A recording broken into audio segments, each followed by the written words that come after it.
avec un S à sport. Logos FM. Bonsoir à tous et bienvenue sur Logos FM pour une nouvelle émission d'Avec un S à Sport, la meilleure émission 100% sport de la région Auvergne-Rhône-Alpes. Enfin, tout le monde le dit, mais voilà, ça va mieux de le dire aussi. Et puis bon, il faut rester humble, par contre, attention, il ne faut pas que le succès nous monte à la tête, ça c'est important.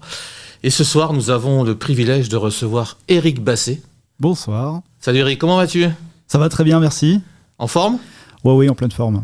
Quand on va faire la diagonale des fous, on doit être certainement en pleine forme. On va en reparler tout à l'heure. Louis Genillet, qui lui est tout sourire, qui vraiment est très heureux de savoir qu'il n'y a pas d'embouteillage dans Clermont-Ferrand. Donc ça, c'est un Louis. Bonsoir à tous. C'est un vrai plaisir de venir à Logos avec le peu de travaux qu'il y a en ville en ce moment. Donc c'est très agréable. Mais merci de le souligner en tout cas. C'est super. Et puis Maxime Secalo qui a lancé un appel parce qu'il n'arrive plus du tout à retrouver Véronique Rabiot. Il n'a plus de nouvelles.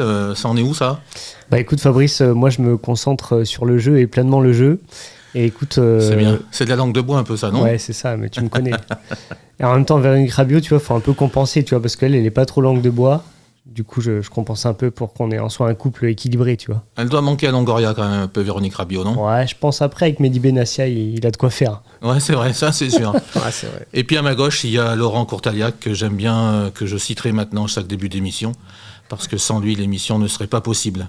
Voilà, directeur technique de la radio Logos FM.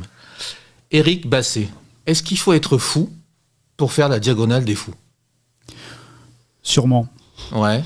Sûrement un peu. C'est quoi cette épreuve-là, la diagonale des fous ? C'est un truc de dingue, quoi. Enfin, il n'y a pas d'autre mot. La diagonale, c'est la traversée en diagonale, justement, de l'île de la Réunion. Ça a été, je crois qu'il y a 20 ans ou un peu plus de 20 ans. Ouais. Et ça a été créé à l'origine par un responsable du PGHM. Et au départ, c'était une marche, simplement. Et c'est devenu le rendez-vous avec l'UTMB. Mais je crois, et je vais à peine être chauvin sur ce coup-là, ouais. C'est le rendez-vous des trailers. Et là-bas, d'ailleurs, on dit les raiders. D'accord. Parce que c'est le grand raid, les grands raids, puisqu'il y a plusieurs épreuves, le grand raid de la Réunion. D'accord. Alors, comment est-ce que tout le monde peut faire la diagonale des fous ou il faut avoir il y a un classement, des points, Alors, la préparation, on va en parler parce que j'imagine qu'il y a de la préparation. Mais on peut s'inscrire comme ça ou non ? Il y a des points, il y a un classement peut-être avant ou... Alors j'aurais tendance à dire oui, tout le monde peut faire la diagonale des fous, ouais. Mais en fait c'est un double oui. Oui, il faut aussi avoir des points. Tout le monde peut y aller, certes, mais quand il a ses points. Il faut avoir deux épreuves ayant apporté 85 points chacune dans les 2 ans précédant l'épreuve, l'inscription. Et comment on chope ces points justement ? Alors, on a un barème, c'est en fonction du kilométrage et du dénivelé. Par exemple, sur un trail de 60 km et 2500 mètres de dénivelé positif, mais en général, quand on l'a en positif, on l'a également en négatif, ça nous apporte 60 plus 25, 85 points. Alors, ça peut être quelque chose de tout plat, qui fasse 85 km et 0 de dénivelé. Bon, sur du trail, je vois pas trop l'intérêt. Mais voilà, vous avez compris le principe d'avoir donc ces 2 fois 85 points sur les 2 ans précédents l'épreuve. Donc corrélé sur la distance et le dénivelé. C'est ça. Ok. Et moi, je pose une dernière question, après je laisserai la place à Max ou à Louis. La préparation, elle doit être incroyable. On ne peut pas aller à la diagonale des fous. Alors moi, je me suis pas rasé pour garder l'influx nerveux parce que je savais que tu viendrais ce soir, Eric, mais même si je me rase pas, je pourrais pas faire la diagonale des fous. Moi, je pense pas, ça m'étonnerait. Hein. Il y a une grosse prépa, non ? Oui, mais de toute façon, en ce qui me concerne, l'idée m'a pris il y a à peine 1 an, à ce jour, alors que la diagonale est passée depuis 15 jours. C'était l'an dernier avec mon meilleur ami d'enfance, que j'ai mis lui-même au trail, puisqu'il n'en faisait pas, c'était pas un sportif à la base. Ouais. Et je l'ai mis au trail, et lui a fait des épreuves, il avait ses points. Moi, je les avais pas, et l'an dernier, on se regarde, on se dit, on va à la diagonale l'année prochaine. Je fais, allez, on y va. Donc, j'avais pas encore, moi, mes 2 fois 85 points, et donc il a fallu retrousser les manches. Au même moment, je faisais, je pense, environ 98 kilos, pour parler de préparation.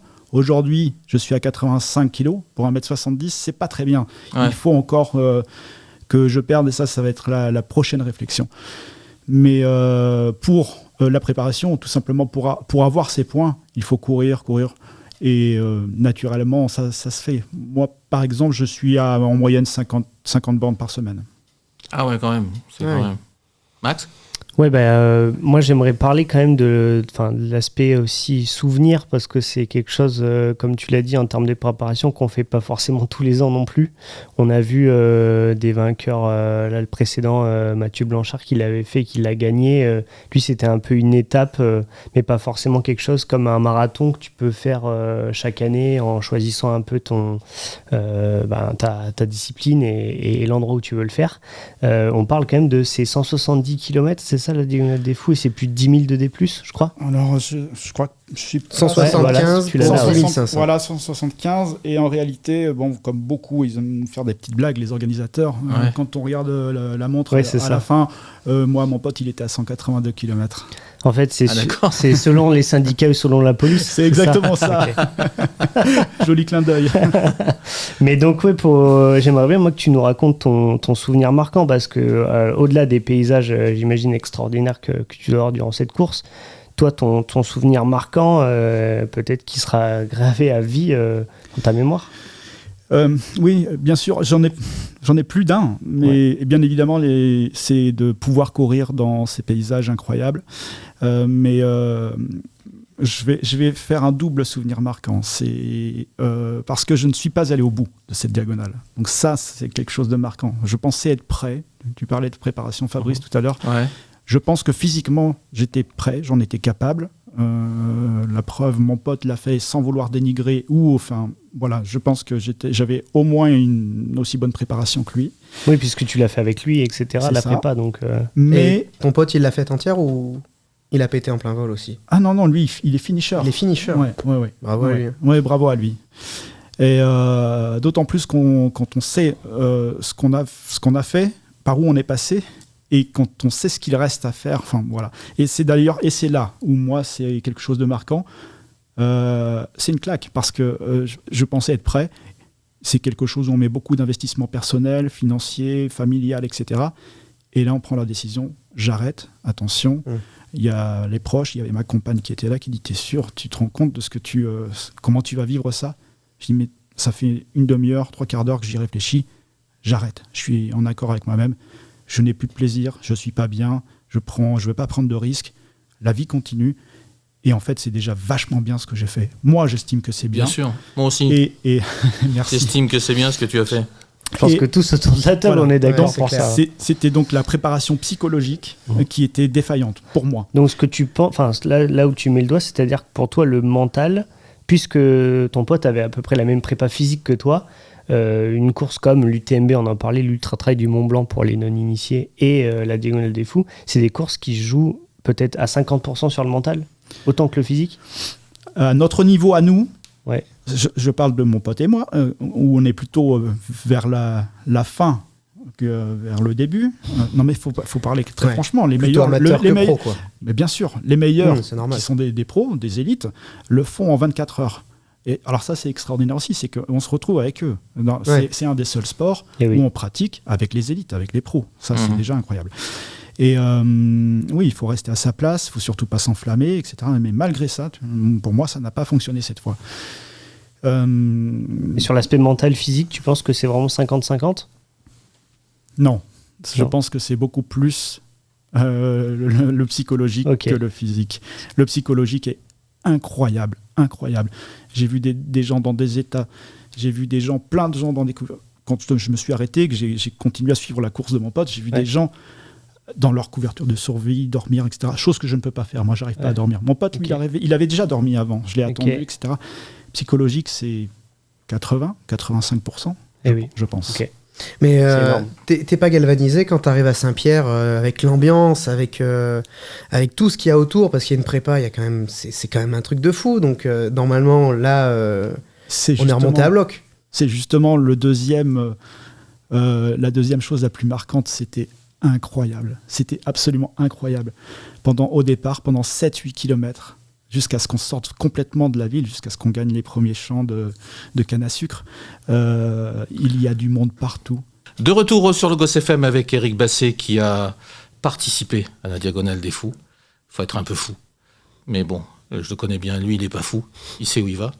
Mais c'est une sacrée épreuve en tout cas. Louis Genillet qui est toujours bien présent. Évidemment ici. Et puis Maxime Secalo qui, mon petit doigt m'a dit qu'il voulait peut-être monter une bergerie, mais ça on en parlera tout à l'heure.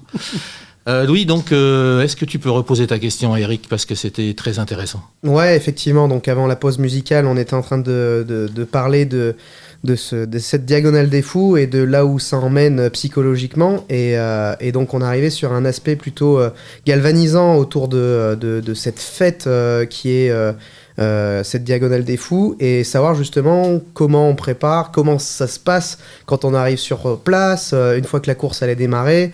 Voilà, si on peut en parler, parce que je suis sûr que c'est galvanisant, un truc de malade, quoi.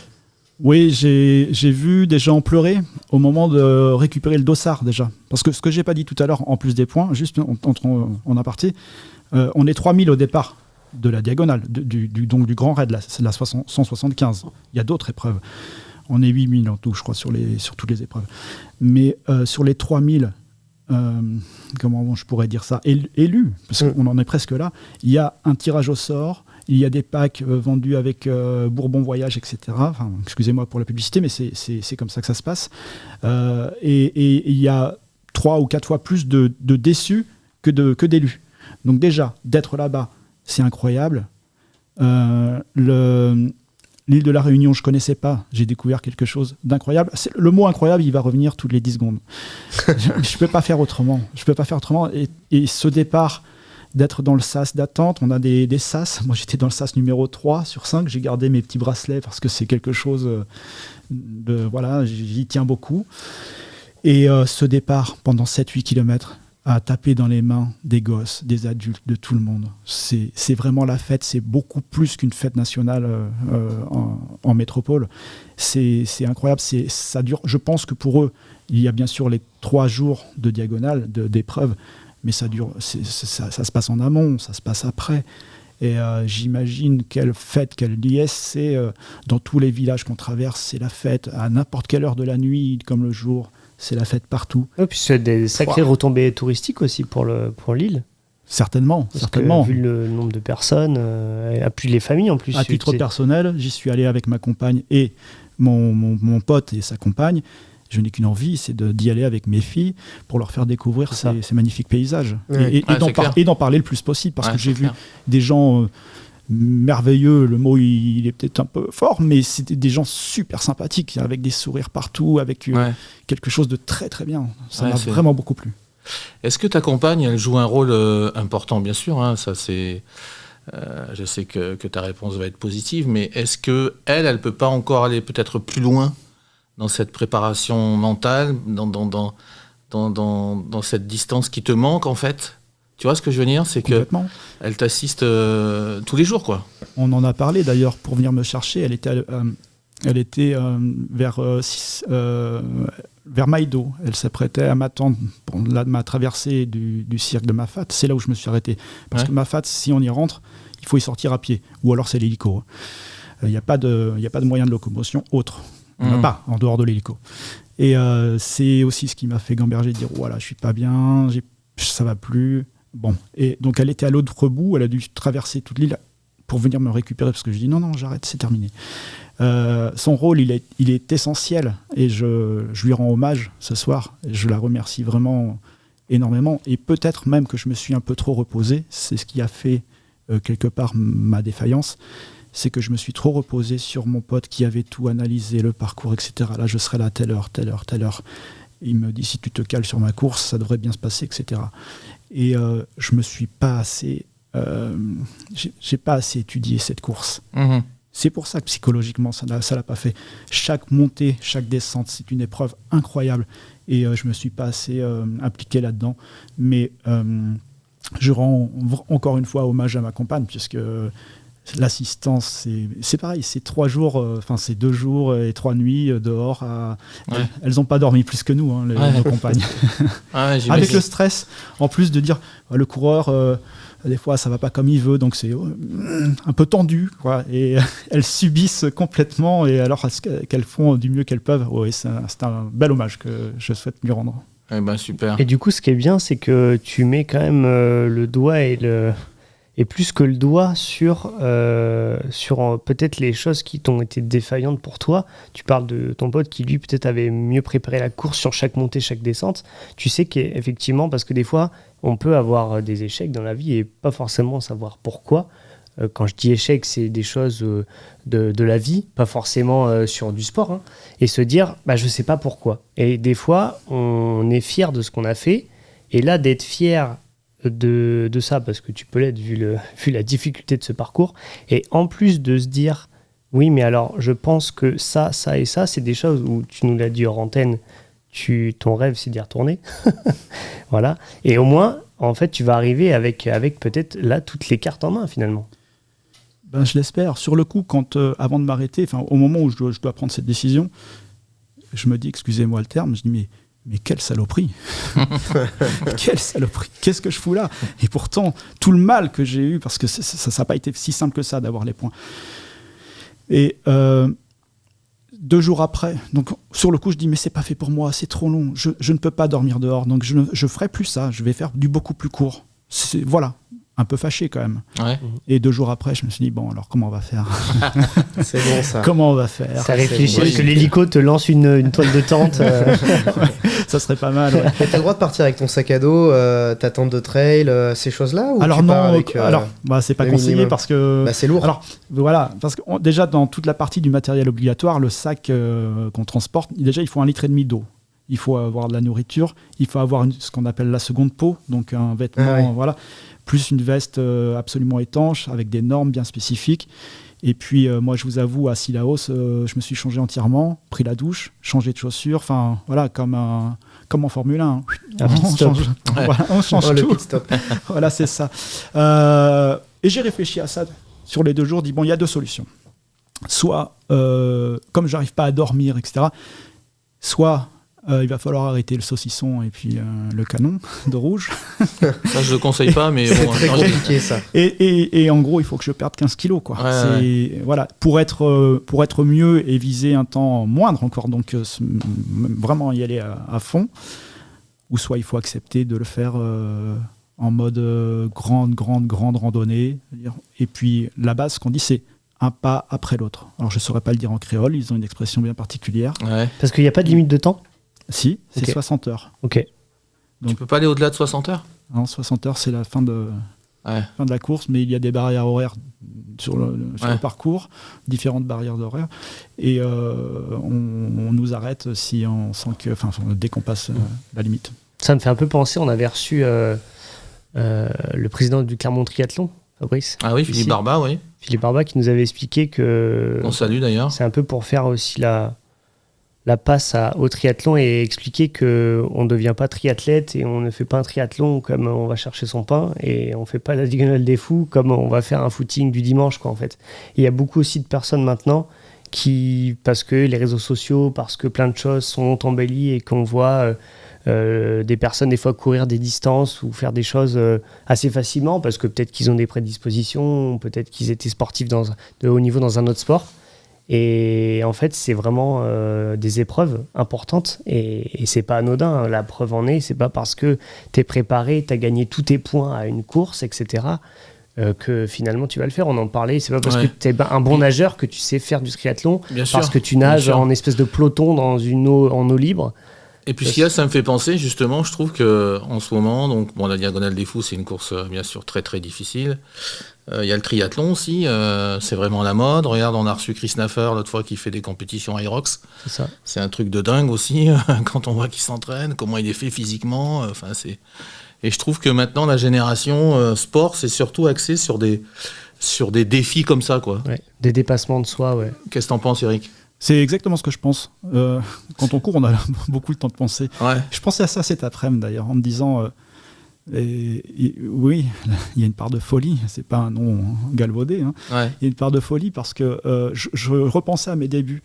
La première fois que j'ai couru 10 km, c'est simple, ça va vous faire sourire, mais c'était la distance qu'il y avait entre mes parents et mes grands-parents. Ouais. À l'époque, même en voiture, ça m'embêtait de le faire cette distance. Et la première fois, j'ai fait 10 km, mais waouh! Et puis après, je me suis mis à faire 20 km, mais pour m'amuser. Et de fil en aiguille, on arrive à faire des distances incroyables. De retour sur le Goss FM avec Éric Basset, toujours présent bien sûr, Louis Jonillet et Maxime Sécalo. Donc tu disais que tu courais, il y a combien de temps, enfin tu as eu le déclic, ça a démarré quand tu t'es dit que tu étais finalement capable peut-être de courir 10, 20, 30, 40, 50, 60 bornes. Tu as un passé de cycliste aussi, tu vas nous en parler, un passé important. Ouais, justement, je me suis mis à la course à pied après mon passé de cycliste. Et c'est drôle d'ailleurs pour la petite anecdote, parce qu'à l'époque, quand j'étais cycliste, je me disais, mais les mecs qui courent là, il leur manque quelque chose, hein, il leur manque le vélo. Je ne comprenais pas pourquoi ils couraient les gens. Et ça a quelque chose de très addictif. Et on en est là en fait, c'est que moi je me suis mis à courir parce que le vélo étant terminé, j'avais besoin de quelque chose et j'avais déjà commencé le travail. Et il fallait que je trouve un endroit, donc c'était à Paris à l'époque, je courais autour des lacs du Bois de Boulogne. Ouais. Donc je faisais des tours pour faire 10 km en me disant mais 10 km c'est incroyable. Et puis au final je dis mais peut-être que je peux faire un peu plus, et on en arrive à 20 km. Je l'ai fait entre midi et 2, 20 km. Et en se disant, quand on se connaît et qu'on n'a pas plus mal que si on fait un 10 km, mais même pas, un 1000 mètres à bloc, on se déchire, on est HS. Ouais. Et en fait, il faut gérer son temps, et voilà. Et de cette façon, on arrive à aller sur un marathon. Et puis après le marathon, on a envie d'aller voir ailleurs. Il y a le 100 bornard, etc., etc. C'est un petit peu les défis, comme on disait tout à l'heure. Dans tous les autres sports, on va retrouver cet aspect défi. Je crois qu'aujourd'hui, c'est très, très, très en vogue. Parce que toi, tu es passé par le marathon avant les trails ? J'ai fait un seul marathon. C'était avec mon travail. Et voilà, je voulais faire un marathon. Et peut-être que j'en referai. D'ailleurs, oui, je m'étais dit... Tu parles de tes journées de boulot quand tu dis un marathon, ou rien à voir C'est parfois même 2 marathons. Oui, une question ? Ouais, en fait, moi je voulais savoir parce que d'autant plus quand on a fait du vélo, on sait très bien ce que ça représente, 175 km. À quel moment on se dit, tiens, je vais les faire à pied cette fois ? Parce que pour choper les points, effectivement, il faut aller chercher donc 2 fois 65 avec un peu de dénivelé, beaucoup de dénivelé, 2000 mètres, il faut se les faire quand même. À quel moment on se dit, après avoir fait ça, je vais faire 3 fois plus d'un coup ? Je prends comme exemple, cet été j'ai fait un GR, j'en avais pour 120 km, je l'ai fait en 3 jours, j'étais cassé en 2. À quel moment on se dit, je vais faire 60 bornes de plus en courant, dans la nuit, dans un climat hyper hostile parce que c'est hyper humide quand même, tout ça sans ayant fait d'autres compétitions de cette même envergure, ou du moins sur la même distance. Encore une fois, je pense que c'est une partie de dépassement de soi-même et puis une part de folie. Ouais, mais clairement. C'est pour ça que ça porte bien son nom du coup. Non, mais ça c'est sûr. Oui, c'est sûr.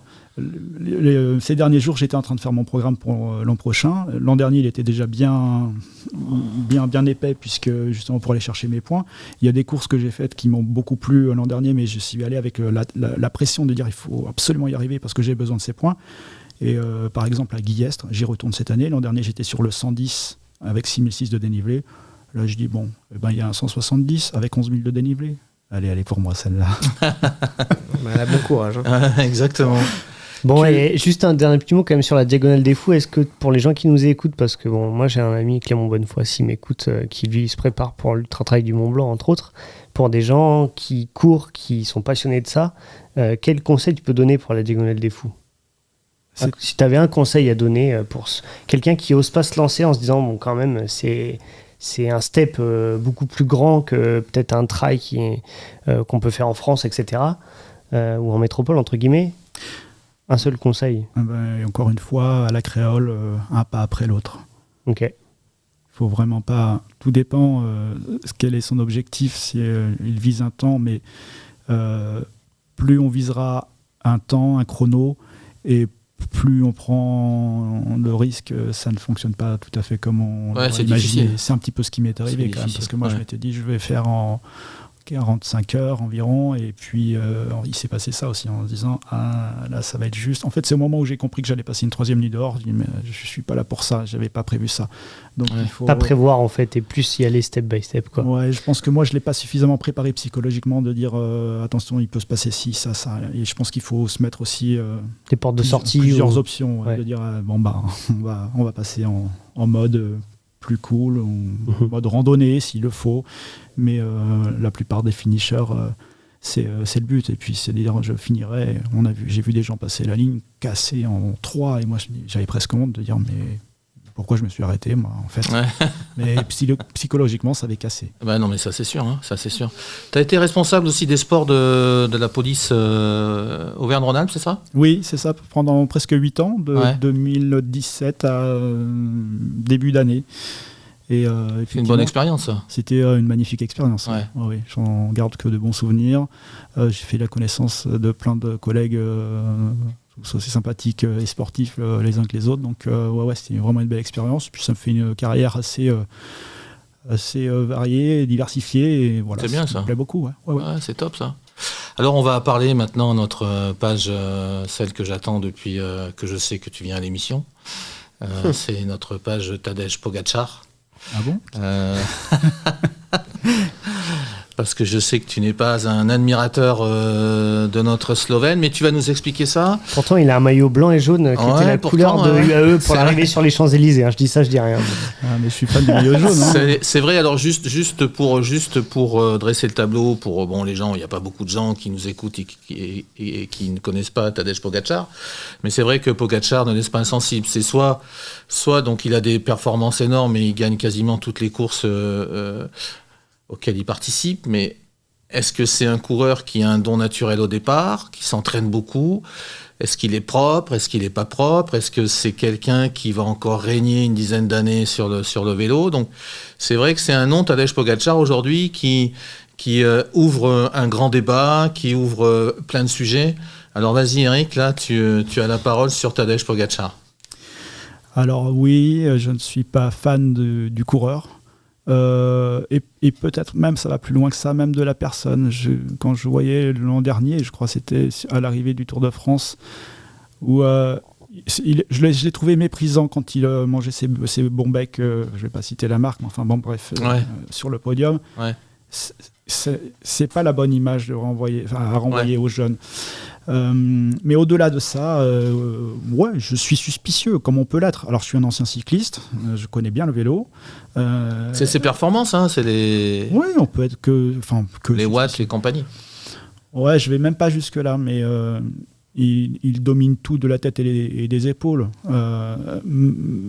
Au-delà de la victoire, c'est la façon dont il les a, ces victoires. Il gagne pas un sprint massif à chaque fois. Non, il part à 30, 40, 50, 60 bornes de l'arrivée. 100 bornes, même, des fois sur des classiques. Et sur les championnats du monde, c'est pas des rigolos à côté. Je veux dire, on a les meilleurs du monde. Puis on parle de monuments à 300 bornes. Et c'est ça. Et on a l'impression qu'il les ridiculise. Et pour toi, il fait pas partie de la race des seigneurs, c'est-à-dire Eddy Merckx, Bernard Hinault. Bon, je parle pas de Fausto Coppi, Jacques Anquetil et compagnie, mais est-ce qu'il fait partie de cette race-là? Greg LeMond, tu vois, tous ces gens qui ont gagné des courses. Greg LeMond est encore un ton en dessous de ceux que tu viens de citer, mais et Tadej Pogačar sera un cran au-dessus. C'est inévitable. Il a déjà je pense qu'il a déjà... Greg LeMond a gagné quand même 3 Tours de France. Ils ne sont pas beaucoup à avoir gagné 3 Tours de France. Oui, un championnat du monde. C'est sûr que Merckx et Hinault, ils sont largement au-dessus. Ils ont gagné des courses. À ce jour, c'est Merckx le plus grand coureur de tous les temps. Oui, pour moi aussi. Mais il sera supplanté par Tadej Pogačar. S'il reste sur la même lignée, c'est sûr que Pogačar deviendra le plus grand coureur de tous les temps. Oui. Ça, c'est là, sûr. L'an prochain, on est au 5e. Peut-être. S'il prend le départ de Tour, à moins d'une casse ou d'une chute... On connaît le vainqueur, non, déjà? C'est clair. Le double Alpe d'Huez, ça peut piquer à la fin. Mais non. Oui, il va encore plus ridiculiser les autres. C'est ce que tu voulais dire. Est-ce que la concurrence n'est pas faible, en fait? Si lui, il est au-dessus comme ça, là. Vingegaard, pour le Tour de France, cette année, il fait semblant d'attaquer, il n'arrive pas à le lâcher. Peut-être qu'il n'est pas au niveau aussi, non plus, lui. Force est de constater que lui est au-dessus des autres. Parce que je me pose toujours la question, hein, c'est comme pour le tennis avec Sinner, Alcaraz aujourd'hui. Est-ce que Zverev, est-ce que Auger Aliassime qui a fait un bon tournoi de Paris d'ailleurs, est-ce que ces gens-là ils sont au niveau quoi? Bah, quand tu vois Pogačar prend pas le départ de la Vuelta, effectivement Jonas Vingegaard gagne la Vuelta. Exactement. Mais effectivement, est-ce qu'il n'y a pas une marge, voire 10, voire 100 marges d'écart en fait? Donc peut-être que mais il gagnera la Vuelta, hein, peut-être que Vingegaard est très bon parce que s'il gagne la Vuelta, c'est quand même pas par hasard. Mais en fait, il y a peut-être un gouffre entre les deux.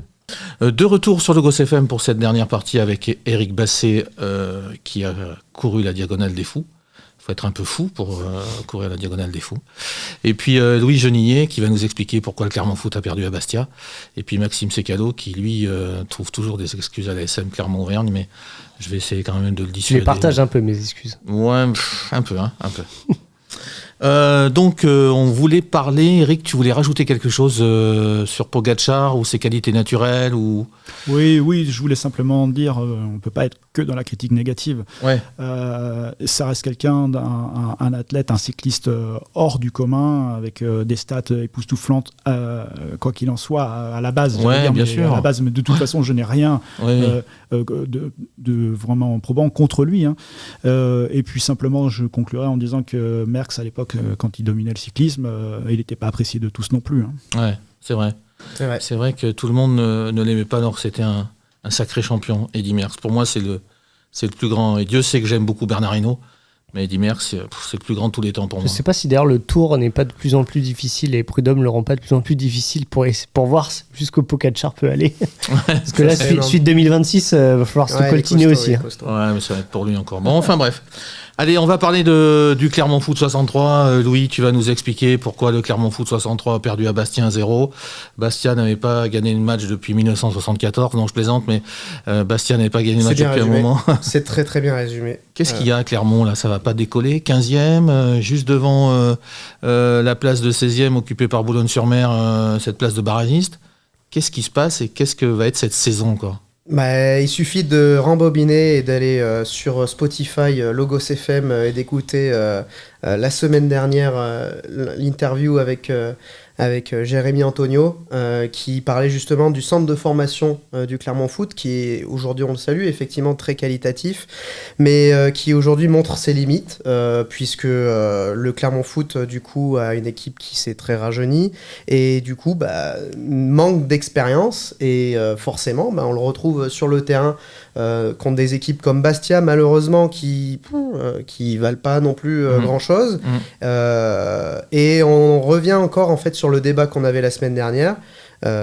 C'est comment est-ce qu'on arrive à passer à côté de points comme ça. Moi je pense que c'est dû à une fébrilité d'équipe, de mental, de jeunesse et donc de cadre aussi. On en a parlé, les cadres sont partis. Mais il n'y aurait pas un des deux coachs qui pourrait se lever et les secouer un peu là, parce que les coachs en conférence de presse c'est j'ai vu des belles choses ce soir, on a vu des belles choses ce soir, on perd 1-0. Comment tu veux dire à un gamin de 19 ans qui jouait la Gambardella il y a 2 ans, écoute mon gars, tu as intérêt à te bouger parce que sinon tu sors du groupe. Mais c'est hyper dur de dire ça à des gamins de 19 ans. Les mecs, ils sont sursollicités. Ils peuvent aller à droite, à gauche. Quand tu joues au PSG, tu peux te permettre. Quand tu joues même dans un club de Ligue 1, tu peux te permettre. Mais quand tu joues dans une équipe de milieu de tableau de Ligue 2, c'est dur d'aller dire à tes joueurs, écoute, bouge-toi, sinon ça va mal se passer. Parce que les mecs, ils vont faire qu'une chose, c'est trouver un autre club et jouer justement avec des cadors où ils vont pouvoir apprendre et pourquoi pas aller chercher du plus haut niveau encore. Ouais. Et pour moi, c'est ce qui fait la différence aujourd'hui, c'est que le Clermont Foot doit récupérer des cadors, doit récupérer des joueurs sur qui s'appuyer, des mecs d'expérience. On l'avait vu en Ligue 1, ils avaient pris des mecs comme Gonalon qui avaient permis justement derrière de pouvoir aller chercher des maintiens et des choses. Aujourd'hui, ils doivent faire pareil avec des joueurs de Ligue 2 et aller chercher surtout des points parce que là tu vas pas gagner au Red Star et il va falloir aller chercher contre Bologne par contre. Ah non, ça tu gagnes pas au Red Star. Et surtout avoir un match référence. Je pense que ces 2 prochains matchs à la maison, il faut qu'un des deux soit un match référence pour au moins pouvoir capitaliser sur quelque chose de positif. Ça suffira pas qu'un match. Ça suffira pas. Là, c'est un début. On va parler de match de référence, tu me tends la perche. On reparlera du Clermont Foot, on fera une émission spéciale nationale. Pas nationale, je me trompe, Ligue 2, non, je plaisante. Lapsus, non, c'est la diffusion nationale, tu parles de l'émission. Mais c'était un lapsus volontaire. Bon, la SM, j'ai revu cette question, alors j'ai pensé à toi, Maxime, bien sûr. Une question en plus, alors le middle, ils me déçoivent, franchement. J'ai même pas eu le titre. Une équipe aînée. Non, mais ils sont sérieux. C'est Tu mènes 6-0 à la mi-temps à Montpellier, il doit y avoir 20-0. Tozin, il bouffe un 2 contre 1. Là. Ouais. Non, mais c'est sûr. On peut pas. Alors, on est content parce que moi, j'ai lu sur Facebook, c'est une victoire qui est moche, mais je prends. Mais c'est une victoire qui est moche, effectivement. Il faut la prendre, c'est sûr. Ça, c'est sûr, il faut la prendre. Mais bon, tu te rassures pas, quoi. Enfin, rugbystiquement parlant, tu te rassures pas. Tu te rassures pas. Après, on l'a dit la semaine dernière, on a 2 déplacements à l'extérieur. On avait Montpellier et le Loup. Le Loup qui aussi en a pris 40 là, à Toulon. Donc je pense que dans 15 jours, ça va pas être fait non plus sur la pelouse de Gerland. Non, parce que Guézal était en plus très en colère après ses joueurs, donc à mon avis... Mais il faut aussi rendre à César ce qui est à César. On demandait une victoire à l'extérieur, elle est vraiment pas jolie. On a Harry Plummer qui nous met les points au pied, heureusement. En fin de match, on joue à se faire peur parce qu'effectivement, comme tu le dis, en première mi-temps, on a je sais pas combien d'occasions pour mettre au moins 2 essais. On les met pas et donc forcément, on laisse espérer Montpellier derrière. Après, voilà, on repart quand même de 4 points à l'extérieur. Faut prendre, faut Fabrice. Ouais. Après, Montpellier, c'est hyper dur à jouer, franchement. Et le top 14 est dur à jouer. Montpellier, ils n'ont pas fait une belle première mi-temps. Hein. Non, mais ça reste dur à jouer quand même. Et le top 14 est dur à jouer, tu vois bien là. Aujourd'hui, toutes normalement les équipes qui jouent à l'extérieur, un week-end sur 2, t'en prends 50. Je pense que ma grand-mère aurait eu sa place au talonnage à Montpellier ce week-end. Hein, mais exactement. Non, mais ils ont pas été bons. C'est là-dessus que j'allais t'envoyer. Non, mais franchement... Après, on fait très peu de fautes, ce qui fait aussi qu'on gagne le match, je pense. C'est vrai. Et ça, faut le souligner aussi. Il faut le souligner aussi. 3-0 au bout d'un quart d'heure, tes supporters... Non. Tu tires la langue, hein, tu te Après, confirmé. Moi, j'ai zappé, parce que c'était tellement pas beau, j'ai zappé. Ouais, mais le match était haletant. Franchement. Il y avait du suspense. Ah ouais, super haletant. Au moins, on n'a pas pris 50 pions. Super haletant. Non, ça, c'est sûr. Avoir des mêlées à 50 mètres, c'est sûr que c'est haletant. Ça, c'est sûr. Eric, tu me disais quelque chose en off avant de démarrer l'émission, que tu suis beaucoup moins l'ASM parce que justement, tu trouves dans le jeu, c'est pas terrible, et puis en plus, il y a moins d'engouement. C'est ce que tu me disais, enfin, tu suis plus comme avant, quoi. Ouais, c'est sûr. On a vécu une belle période. Je me souviens de l'ère Verne Cotter. Ouais. Où je pense même... Alors attention, peut-être qu'aujourd'hui aussi, les pseudo-supporters, mais enfin, il n'y a pas de pseudo-supporters, on est supporters, voilà, et je l'ai été. On peut aussi en vouloir à cette période parce que je pense qu'ils ont vendangé. Ils avaient beaucoup de choses, et là on en est très très loin. Là. Ils ont vendangé, quoi. Et puis et la suite, il y a une certaine monotonie, donc c'est moins facile de suivre effectivement quand c'est comme ça, puis c'est trop répétitif. Hein, on ne s'en sort pas, donc. Je pense qu'il y a beaucoup de supporters comme moi, pas les fans et les férus qui sont tous les dimanches au stade, mais il y a une partie comme moi qui aime le sport et qui reviendrait s'il y avait un peu plus de beauté dans le jeu, de choses un peu plus sympas et agréables à regarder. Vas-y. Après, moi je suis assez d'accord avec toi sur cet aspect-là. Il y a un autre sujet aussi, alors je l'ai vécu de l'intérieur quand j'ai bossé à l'ASM, c'est-à-dire qu'il y a eu des choix qui ont été faits, notamment sur l'attractivité, où on a vendu des places d'abonnés, des habitués qui venaient là depuis 10 ans, 15 ans, et qui se sont retrouvés à côté de personnes qui n'y connaissaient rien, qui ne connaissaient pas les champs. Et il y a un moment aussi, ça fait partie, on parle toujours du 12e homme au foot, mais le 16e homme en rugby aussi, on était réputé pour ça à l'ASM. Et la forteresse imprenable. La forteresse imprenable, aussi due aux supporters, la Yellow Army qu'on nous a surnommée, elle a perdu en influence, pas que par les résultats, par des choix du club aussi, d'ouvrir à un public moins supporter, plus spectateur, et ça n'a pas forcément aidé, je pense aussi. Alors ça a dû aider la billetterie, mais ça n'a pas dû aider au développement. Les finances du club aussi, c'est important. Oui, bien sûr, c'est important, les finances du club. Je voulais quand même annoncer que l'ASM Rugby Féminin a battu Blagnac 36-3 hier. Elles sont premières, bravo à elles. Et puis le HBCAM aussi, le handball se porte très bien. Cournon est premier en Pro League hommes, en D2 hommes. Et puis les filles du HBCAM, elles sont premières. Elles ont battu les premières vendredi soir, c'est-à-dire Saint-Grégoire-Rennes, 30 buts à 27. Donc ça, c'est top.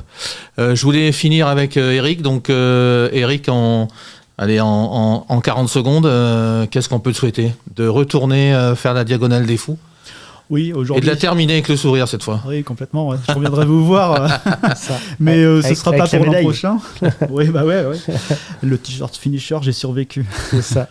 Ce sera pas pour l'an prochain parce qu'il faut. Voilà, déjà, il y a le tirage au sort, il y a ceci, cela, il y a le budget. Mais d'ici 2 ans, 3 ans, 2 ans, ce sera mes 50 ans, pourquoi pas. Ah d'accord, donc ça veut dire qu'on est... beau anniversaire. Hein. Ça veut dire qu'on est de fiesta dans 2 ans, quoi. Là, c'est bien. On va pas perdre le bronzage d'ici là, par contre.